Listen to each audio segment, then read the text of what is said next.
Hi, my name is Tom-Wigfield. I'm a physical therapist at the Kennedy Krieger Institute, and I work at the International Center for Spinal Cord Injury. So today I'm going to be talking to you about therapy for retaining function, but I also wanted to add in for retaining function as well as gaining function.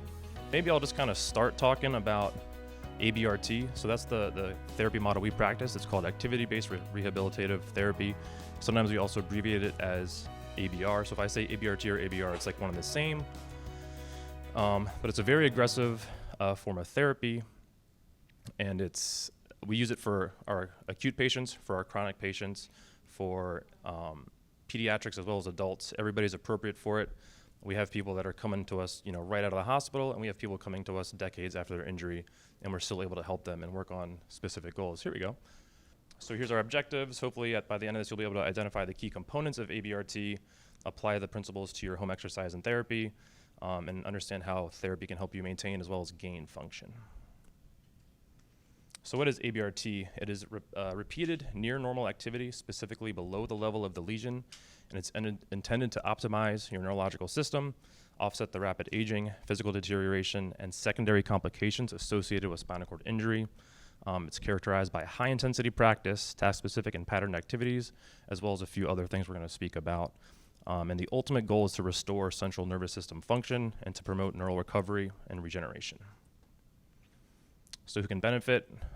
People with NMS, MS, NMO, AFM, TM, traumatic spinal cord injury, spina bifida, cerebral palsy, ADEM, GBS, brain injuries, sorry, I forgot to put MOG on there, and strokes. And again, it can be used for acute cases, chronic cases, children, and adults.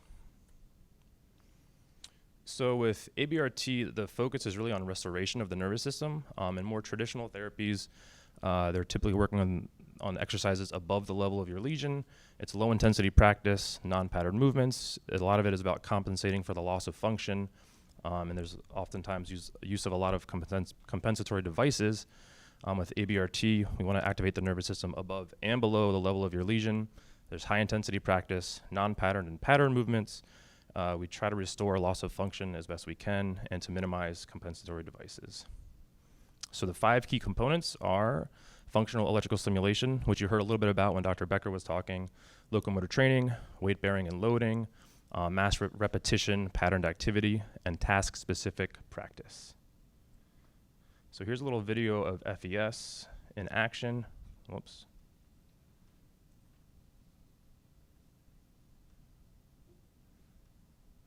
Is the AV guy here?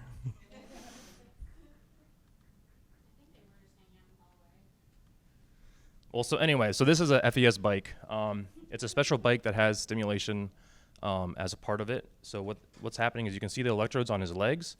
It's sending an electrical current to his skin on his thighs. It's stimulating the peripheral nerve and causing a muscle contraction.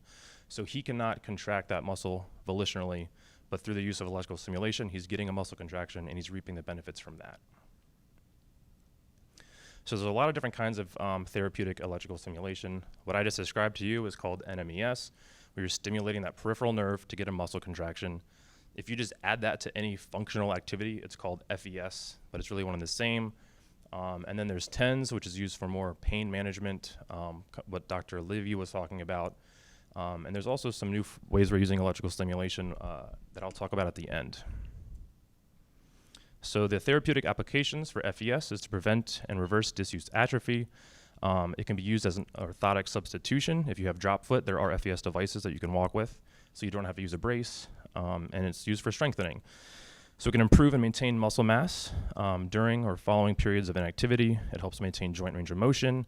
It helps you with re-educating and facilitating volitional muscle contractions, and can actually be beneficial for reducing spasticity as well. Some more benefits, again, to maintain muscle health, the size, the composition, the blood flow to your muscles. It maintains bone health, the bone mineral density, which is very important, especially if you're a primary chair user. It can help normalize tone. It's good for your cardiovascular endurance. It helps to optimize your nervous system for recovery. And we use it a lot on our acute patients with the hopes that it's going to help them have a speedier recovery and improve their motor function more quickly. So we're going to go over some examples of how you can use it. So in this kiddo, we have some electrodes on his back.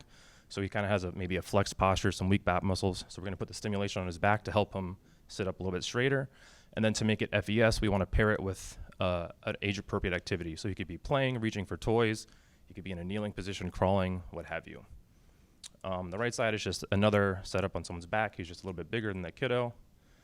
Here we are using electrical stimulation to try to help with a spinal curve. So if he's kind of side bent to the left, his right-sided back muscles are weak. So we're just going to load up that right side with the electrical stimulation to try to help pull him into a more neutral position.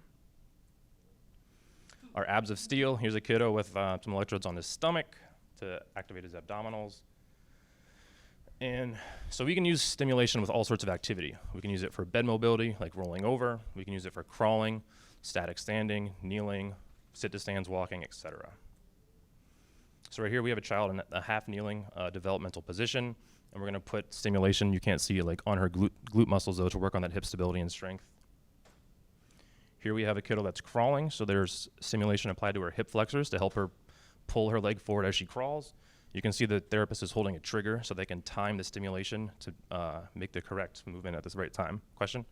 Yeah, so in order for that to be like effective, do we have to like be doing something like an activity like that, or can we just like So you sit there and have it on us? So you can do that. You can put the stimulation on you and let it run its program, but we always want to pair that stimulation with a functional activity. So like when you feel it go on, if you have it like on your quad, I don't want you to just sit there and like watch TV when it's on.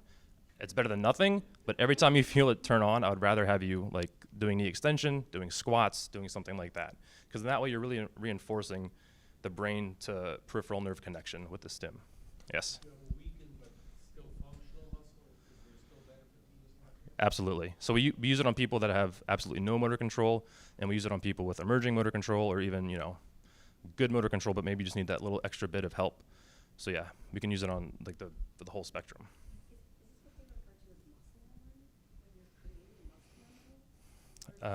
Not really. Sorry. We can talk about that later too if you have more questions about that. All right, so it can also be used during walking and standing activities. She's working on a modified single leg balance on the left, so we're going to put stimulation on her left glutes to help her with stability and balance. And then like I mentioned for walking, if you have foot drop, you can use devices like the Bioness or the Walk Aid to help you lift your foot so you're not catching your toe. Some other devices also can be put on your thigh. So if you have problems with like buckling, knee buckling, you can put stimulation on your quads so you won't buckle as much. If you have a hard time progressing your leg forward and your knee really just isn't bending, you can put the stimulation on your hamstrings to help with that. Next up, we have locomotor training. Oh, it's working now. So this is a very good example of locomotor training. And we're going to talk about it. So LT, it's an activity-based rehab strategy designed to improve sensory, motor, and autonomic function, health, and quality of life. We provide sensory cues to retrain inherent neural patterns that will hopefully result in better gait. It's really, the emphasis is recovery of motor function using your central nervous system versus compensatory strategies. So the 4 principles of LT are to maximize weight bearing through your legs, to optimize the sensory cues. So when the therapist and the trained PT techs were pulling the person's legs through, we're always hitting the very precise muscles on that specific part of the gait cycle. So when you're stepping, we want to be hitting your hamstring and your anterior tib. We don't want to touch any of your extensor muscles. And then during stance, we're switching our hand placement to hit those appropriate muscles as well. We want to optimize kinematics. So that's the therapists are there to really help you have the most normalized gait pattern that we can manage. And then again, that kind of coincides with minimizing compensation. So LT always starts with the treadmill training, typically with bodyweight support. After that, and your central nervous system is very excited, very stimulated and ready to go, we do transition to overground training. It can be walking, it can be standing, it could be seated balance, whatever you kind of want to work on. We're going to capitalize on that after LT, and then eventually want to be able to apply those skills to community as well. So our benefits are increased walking speed, walking endurance, walking independence, improved balance, motor recovery, improvement of asymmetry of gait, improved gross motor skills, and just overall well-being and life satisfaction. I know a lot of these were sort of geared around the gait outcomes, but we do put patients in this that are primary chair users. Again, if they're not going to be working on walking afterwards, we can still work on posture, seated balance, all these things. So our next topic is weight bearing. It's doing it to me again.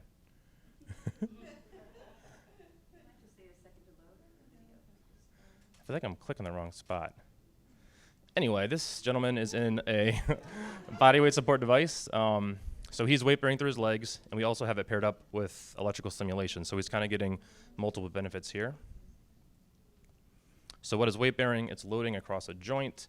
It's going to help promote proper joint alignment. It's going to put longitudinal stress on your bones, which we know is very important for preventing osteoporosis and loss of bone mineral density.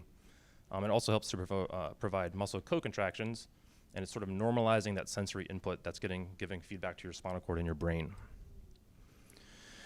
So for legs, we can achieve it by standing, kneeling, quadruped, and this can be both, if you can do it independently, great. If you need assistance from a therapist or a standing frame, that's totally fine. It's all weight bearing and it's great for your body.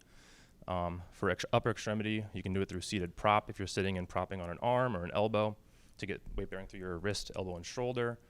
You can also do it in quadruped or on your stomach. So here we have a kiddo on the left in a standing frame. At this point in time, so he's on a vent, you can see a strap around his head to help him with that head control so it's not falling forwards. He has a chest strap on. So despite, his sort of gross weakness, we're still getting him in a standing position. On the right side, we have another child in quadruped. So we're getting weight bearing through his knee and his hip joint, as well as his elbow and shoulder. And then we kind of modified it. I don't know if he needed a break or if his neck was just weak in general, so we give him a little head support as well.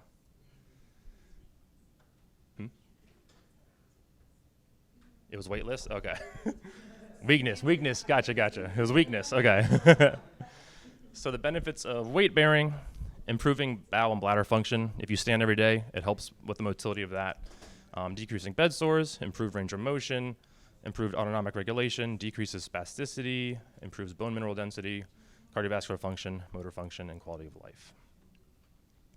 So next we're going to just talk about the mass repetition, mass practice of pattern activities. We know with neurological injuries, we need hours to days to months of rehab and exercise. We need hundreds to thousands of repetitions to promote that neural recovery. Also, we know that the more you use your impaired limbs, the better representation in your brain will have. If you kind of start neglecting a side, your brain will kind of not necessarily forget about that, but the brain mapping won't represent that one as strongly as it used to. So the other component is task-specific practice. So it's a practice of context-specific motor tasks. We're kind of training on the function of it versus just the very specific impairment or weakness. It should always be paired with feedback from the therapist. Again, high repetition, goal-oriented. So for example, if you have a hard time brushing your teeth, we don't want necessarily just want to have you do bicep curls all day long. We're going to pair bicep curl with shoulder flexion or adduction. Maybe we're going to add standing into it to make it more challenging. If you have drop foot, we don't want to just do exercises on the mat all day long. We want to actually exercise that muscle in walking. So we can do stimulation while you're walking on a treadmill over ground, things like that. So here's every other video is going to work, I guess. So here's a gentleman with core weakness working on rolling. And sort of the point of this is that he's not using compensatory strategies. He's not reaching over and grabbing the side of the bed and then pulling himself over. He's lifting his head and shoulders up to activate his muscles. He's not using a ton of upper extremity momentum. He's using his hip flexors to also help at that roll. So he's taking the component of core strengthening into a functional task. Don't let bad habits persist. The body and brain learns what we teach it. We know that our patients, when they want to get something, they're going to get it however they can. But we kind of try to make sure it's safe and it's appropriate movement patterns to help promote the correct recovery. So the 5 R's of task-specific training. They should be relevant, meaningful to the patient.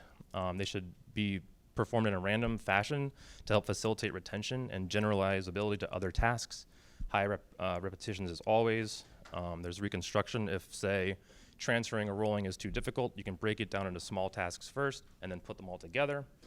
And there should be reinforcement from your therapist on what you're doing right, what you're doing wrong, and how to improve. So that was sort of like the key pillars of ABRT. There's also a lot of other interventions that we're using now. Sort of one of the more exciting and recent ones is robotics. So we have lots of robotics now for walking. We saw one earlier today. We also have robotics for the upper extremity. Sort of the best thing, or one of the good things about robotics is that there's none of the human sort of error or fatigue component. For LT training, it took 3 people on the patient's body, 1 other person controlling the treadmill and the body weight support system. With robotics, usually it only takes 1 or 2 people to set them up, and then once they're in, the robot can just help you take tons and tons of steps. One of our devices, I can get like a 2,000 plus steps in like 30 to 45 minutes. If I was facilitating each step for 2,000 steps, I would fatigue out way before that. So actually, and I was going to bring that up later. Some of the new robotics are actually great for people with high tone because, again, if I'm breaking through your tone and pulling your leg through for stepping, I'm going to get tired really fast. The device we have, we put people in there with high tone all the time, and it's able to kind of push through it.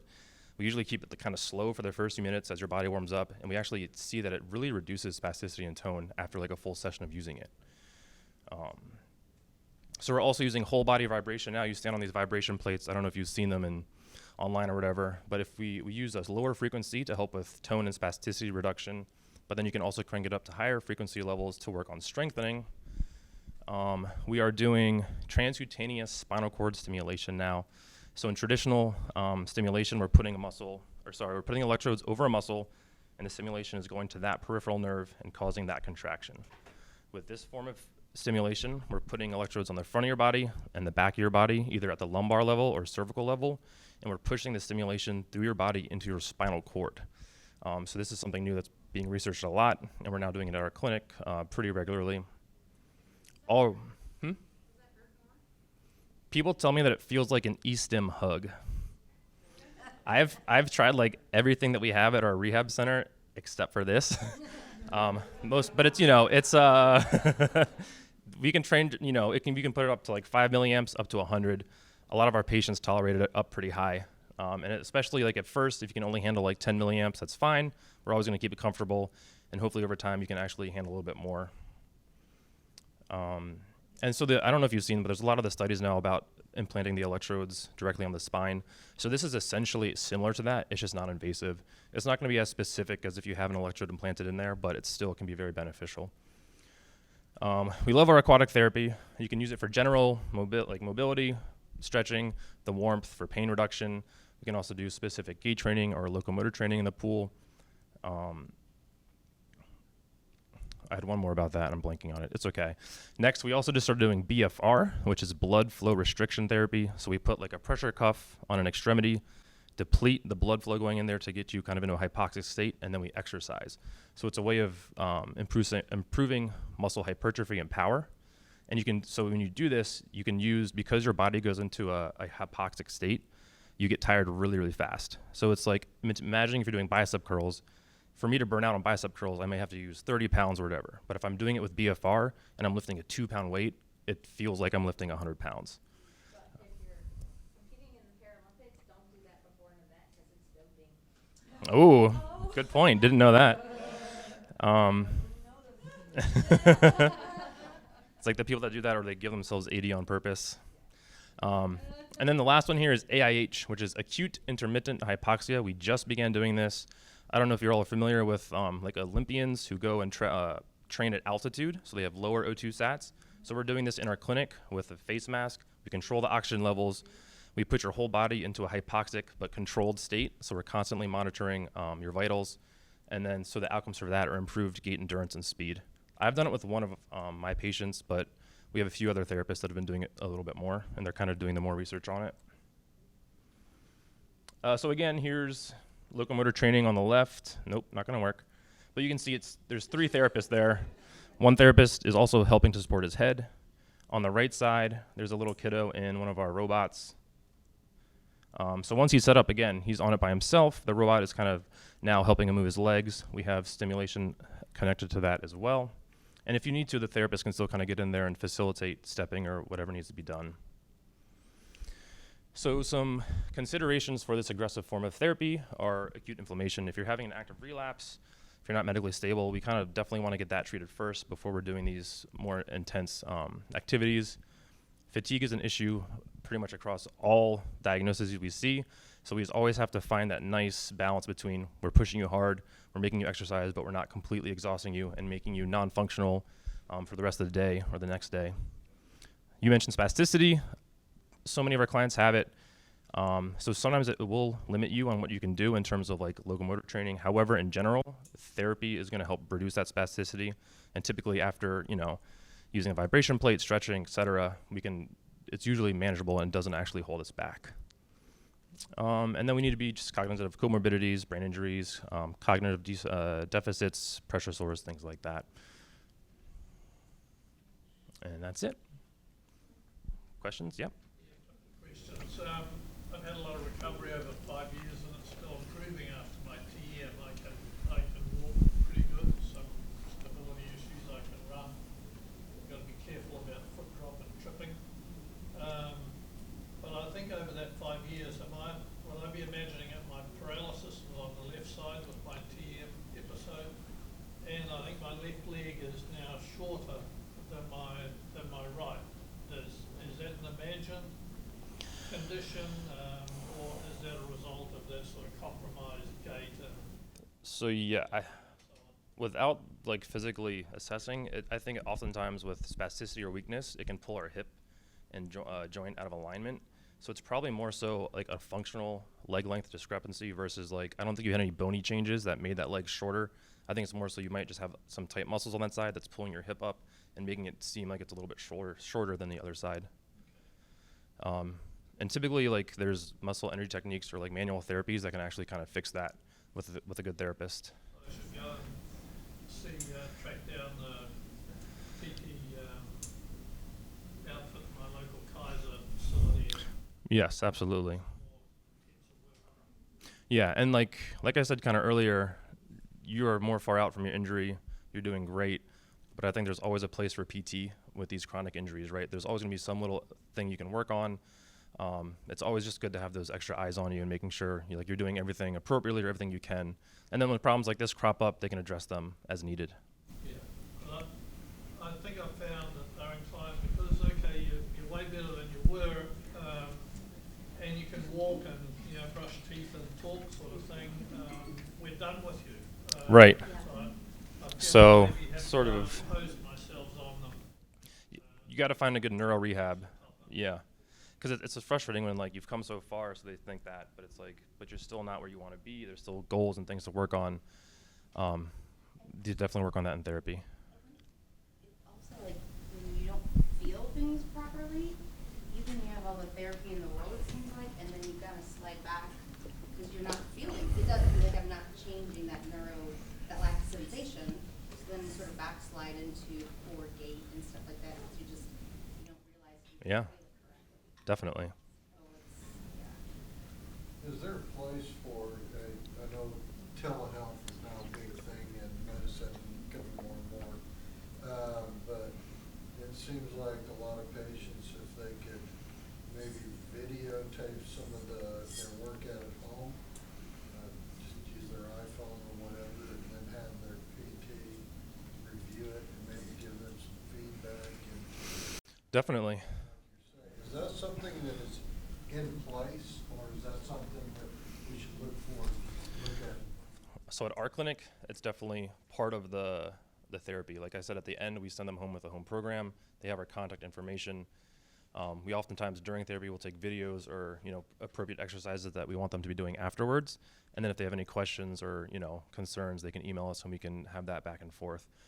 So yeah, I would suggest it's Sarah, correct? If she talks with her old therapist, they should definitely be able to kind of check in with her and modify. A set follow-up, okay, let's see your exercise. Get you next. Yeah, exactly. Comment, question.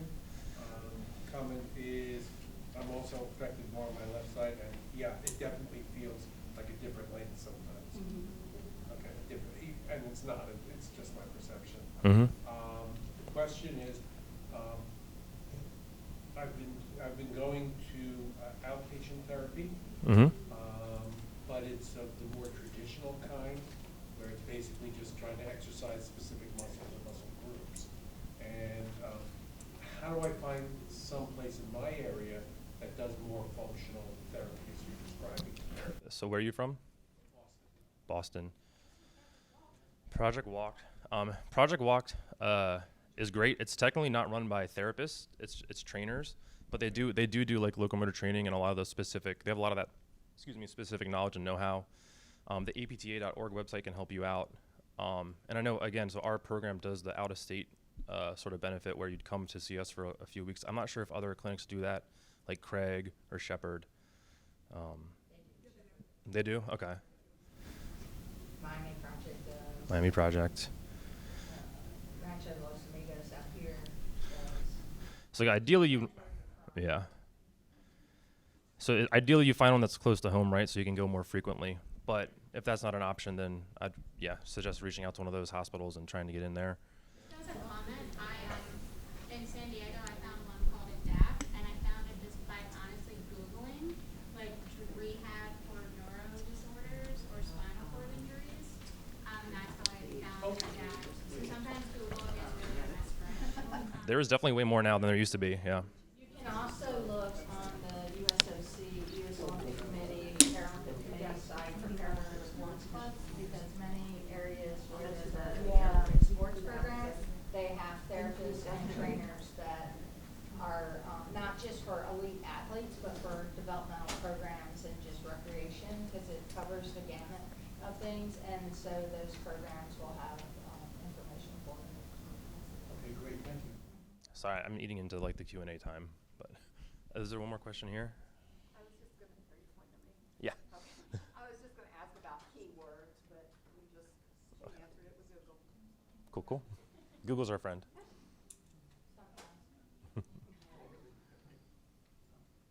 All right, well, thank you. Thank you. Oh, sorry, one more. Sort of stuff in it, I'm a bit late, but you were talking about some of the things like the vibration thing and the things to make your workout better and stuff like. My PT guy just seems to, put a gait belt on me and has me walk around, and then gives me the little steps to go up and down and all that kind of stuff. And when I'm on my own and like going down a hill, I feel my hips clunking and things like that. And I, after listening to you a little bit, it's like, hey, you know what? I really need to do more stretching and things like that. Finding specific exercise to do to stretch. Is there a place to look for that, or should I be looking for another neurotherapist? I'd probably try looking for a PT that has more neuro rehab or a clinic that has neuro rehab near you. I mean, it says he's Neurological rehab. guy, but, once again, I'm just getting I feel like I'm doing, I'm walking around the parking lot better now.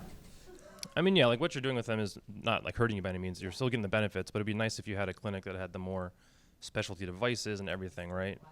Yeah, because so many clinics are limited by what they have. I'm in Thousand Oaks. Is there terminology for stretch? Like, is it muscular rehab? Is it? Because I'm thinking about trying to Google something. What am I? Just like neuro rehabilitation. Yeah, they're not very helpful in my area. So because they focus really hard on the, like he was saying, I getting up and going, and I actually had a situation with my hip was stuck in there, and they had to keep yanking it out, and then they did stretches and exercises. That clinic closed in my area. So now all I have is this other one that was just kind of like what he's saying, but I don't know the wording I'm looking for. Like I don't need, I think the electrical stuff, but I need something more like that. So what's your terminology in your field?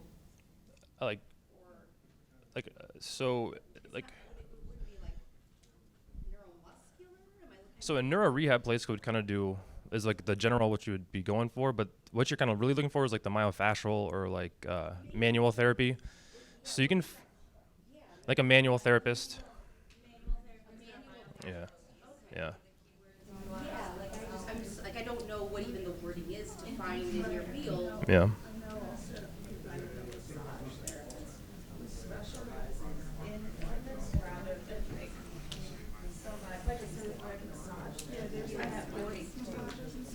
Yeah.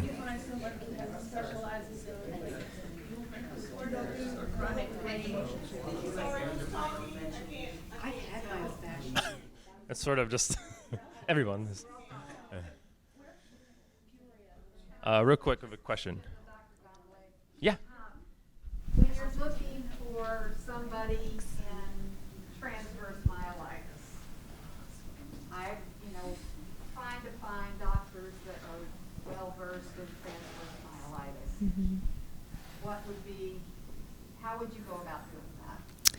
Yeah, that is challenging. So Google can be helpful if you're able to find somebody who actually lists on their website that they specialize in those illnesses. Right now, there's just not enough neuroimmunologists, so a lot of neurologists who are familiar with these rare neuroimmune diseases. So oftentimes you find neurologists who are treating both patients with multiple sclerosis, which is much more common, and then also the other types of neuroimmune diseases. And so the National MS Society has a list of providers. There's also a way to find medical providers in your area on the SRNA website. If you type in your zip code, it'll also do it. And there's two different websites to look for those providers.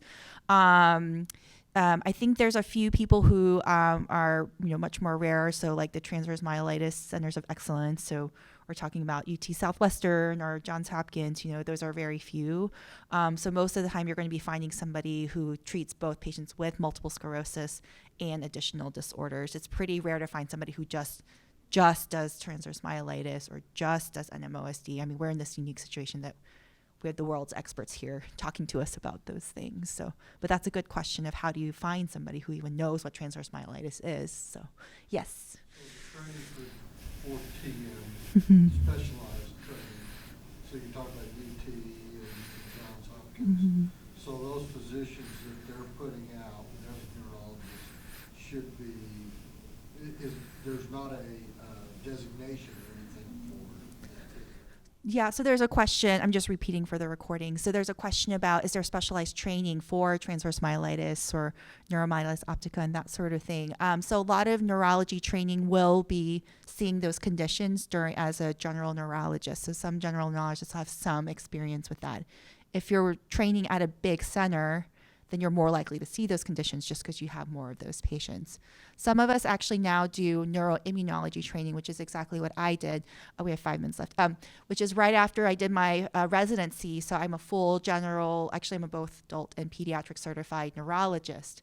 I actually did an extra year of neuroimmunology training focused on neuroimmune diseases. So I saw patients entire year just with MS, NMO, MOGAD, ADEM, all of those things. And so there's a lot of practitioners, neuroimmunologists out there now who are doing these extra fellowships. They're not what we call formally certified. There's a medical organization that certifies all of these things. So they're sort of just extra fellowships that some neurologists go through.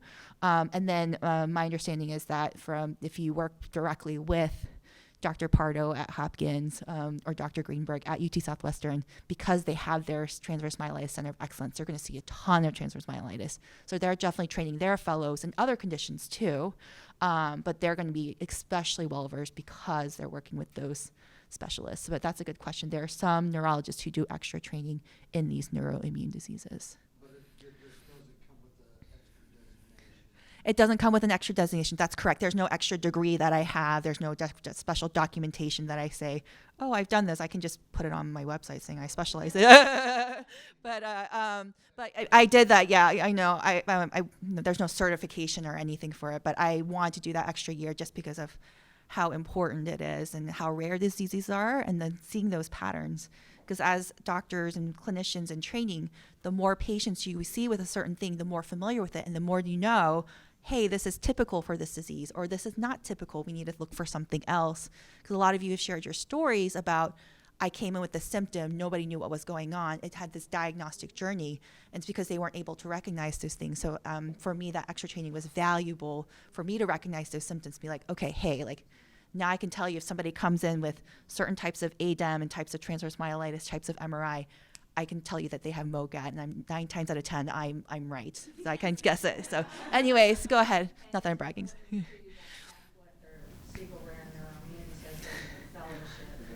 Yes. Yeah, so talking about the...